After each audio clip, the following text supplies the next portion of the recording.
एक छोटी सी बात है, परंतु हो सकता है कि आप लोगों को बुरे भी लग जाए। हमारी बहुत पहले की बात है, बहुत पहले, लगभग 18 से 19 साल हो गए होंगे उस बात को। श्राद्ध पक्ष चल रहा था और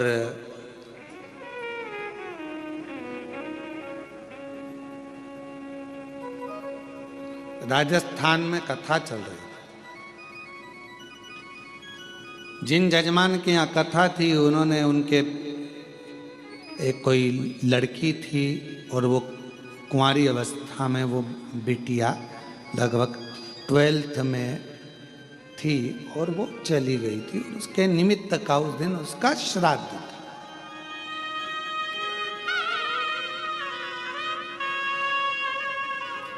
यजमान परिवार से सूचना करी कि गुरुजी आज बेटी का श्राद्ध है और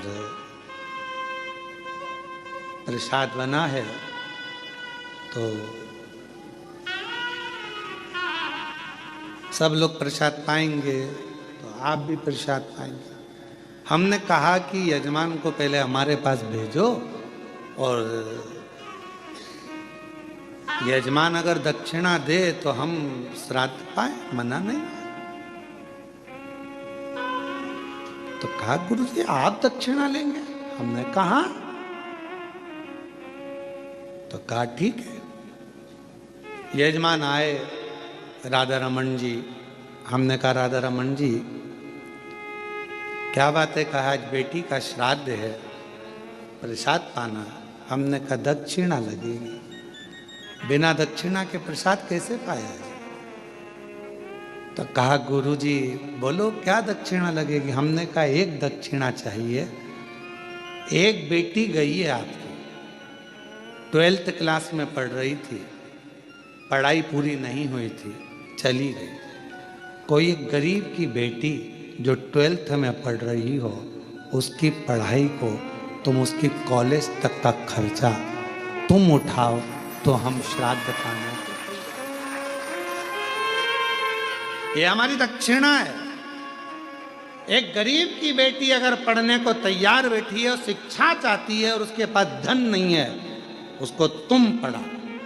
तुम्हारी बेटी गई ना, उसको अपनी बेटी मानो, उसकी शिक्षा का खर्चा उठाओ, पढ़ाओ उसको अपना मानकर पढ़ाओ, शिक्षा का खर्चा दो उसका। कहा गुरुजी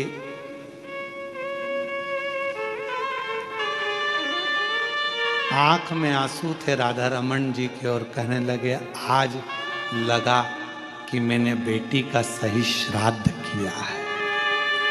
आज लगा मैंने बेटी का सही श्राद्ध किया। मेरी बेटी गई, मैंने दूसरे की बेटी को पढ़ाऊंगा, उसका कॉलेज तक विद्या अध्ययन कराऊंगा, और अगर मुझे भगवान ने उस लायक बनाया तो एक दिन उस बेटी का कन्यादान भी मैं अपने हाथों से कर दूंगा। इसको कहते हैं कि तुमने अपनी बेटी की जगह बेटी को संभाला। केवल एक ब्राह्मण को भोजन करा देना, श्राद्ध का भाग निकाल देना, ये मूल नहीं है। मूल यह है कि किसी के चेहरे पर आपके द्वारा प्रसन्नता आ जाए। और आज मैं कहूंगा नारखेड़े जी, पाटिल जी, मेरे को बड़ी प्रसन्नता इस चीज़ की कि जिस बेटी को उन्होंने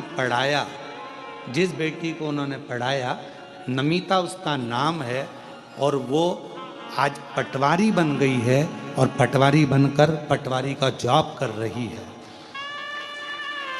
और आप मानेंगे नहीं, नारखेड़े जी कभी योग लगेगा तो मैं उसको मिलवाऊंगा आपसे, उस नमिता बेटी से, कि जिन्होंने उस बेटी को पढ़वाया उसकी माँ नहीं थी, उसका बाप था केवल, और बाप दूसरे के यहाँ काम करता था। बेटी पढ़ गई, पिताजी के जो लड़का था 2-3 उसके बहुएं आ गई, पिताजी को रखा नहीं, तो वो जो दूसरे की बेटी थी, उस बाप को अलग से मकान दिलाकर वो बेटी अपने पिता को वहाँ रख रही, जिसने पढ़ाया। ओरिजिनल बाप नहीं है, वो पिता नहीं है, पर उसका साथ है। श्राद्ध किसको कहते हैं? श्राद्ध का मतलब क्या है? आज आज दुनिया के लोगों ने केवल सोशल मीडिया पर श्राद्ध को हंसी का पात्र बना रखा है। एक बहन फोन लगाकर कहे कौवे को निमंत्रण देती है, कौवा कहता है मैं व्यस्त हूं, ये श्राद्ध है? हमारे सनातन धर्म की हंसी उड़ाने के लिए श्राद्ध है। पंडित को खाना खाते हुए दिखाया जाता है, बहुत पेट वाला हंसता हुआ। क्या ये सोशल मीडिया पर श्राद्ध का परिचय? कौवों की टीम बैठी हुई है छत के ऊपर और उसको दिखा रहे कि ये श्राद्ध है। ये हमारा सनातन धर्म की हंसी है, इसको हम श्राद्ध नहीं कह सकते। श्राद्ध का मतलब है अपने घर में जो बुजुर्ग हैं, अपने घर में जो बैठे हैं, उनको दिल से आदर कर लो, सम्मान कर लो, तो ऊपर बैठे हुए बुजुर्ग स्वयं आशीर्वाद देना प्रारंभ कर देंगे, वर देना प्रारंभ कर देंगे। श्राद्ध का मूल ये है। और अगर कोई हमको श्राद्ध में अगर बुला रहा है प्रसाद खाने के लिए, तो हमें दक्षिणा याद रखना, हमें दक्षिणा याद रखना कि हमारी दक्षिणा क्या है। वैसे भी दक्षिणा के मामले में हम बड़े प्रसिद्ध हैं। सोशल मीडिया पर हमारी दक्षिणा बहुत चलती है।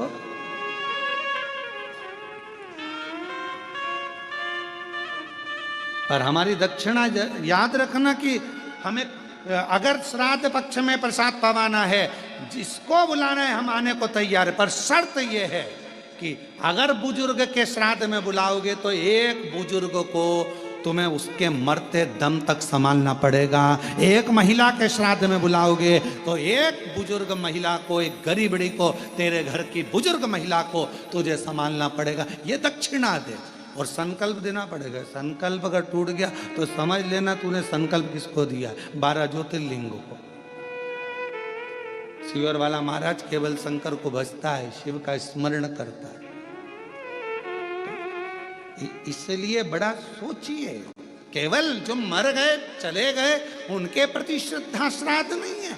श्रद्धा वो, श्राद्ध वो जो तुम्हारे घर में बैठे हैं, घर में रह रहे हैं, बुजुर्ग हैं, माता पिता हैं, चाहे अपने पति के माता पिता हों, चाहे पत्नी के माता पिता हों, जो हों उनका आदर होना चाहिए। क्योंकि श्राद्ध पक्ष में आप लोग कभी गया जी गए हो या पिंडदान करा हो तो उसमें 2 चीजें लगती है, एक पिता का पक्ष, एक माँ का पक्ष। इसलिए दोनों देखे जाते हैं। तुम्हारी पत्नी है तो उसका भी पक्ष देखा जाएगा, तुम्हारा पति है तो उसका भी पक्ष देखा है। दोनों के माता पिता का आदर करिए, दोनों के माता पिता का सम्मान करिए, दोनों के आदर पूर्णता का भाव रखिए, आपको सुख मिलेगा, आनंद मिलेगा,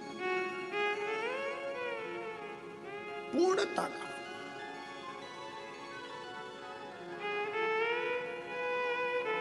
पति सोचे कि मैं अपने माँ बाप का आदर करूं, पत्नी के माँ बाप का नहीं, और पत्नी सोचे मैं अपने माँ बाप का आदर करूं, पति के माँ बाप का नहीं, तो ये पूर्णता नहीं मानी गई। ये दोनों का आदर, दोनों का सम्मान है। माँ बाप वो भी हैं, माँ बाप वो भी हैं, दोनों का पूर्ण आदर के साथ में जो सम्मान होता है वही श्राद्ध का मूल है। हम भटक रहे हैं। आज के जमाने में हमने श्राद्ध को केवल हंसी का पात्र का केंद्र बना दिया। ये 16 दिनों को श्रद्धा के मूल को समझो। मैं मंदिर गई पूजा करते हुए गया, कभी माँ बाप की सेवा की,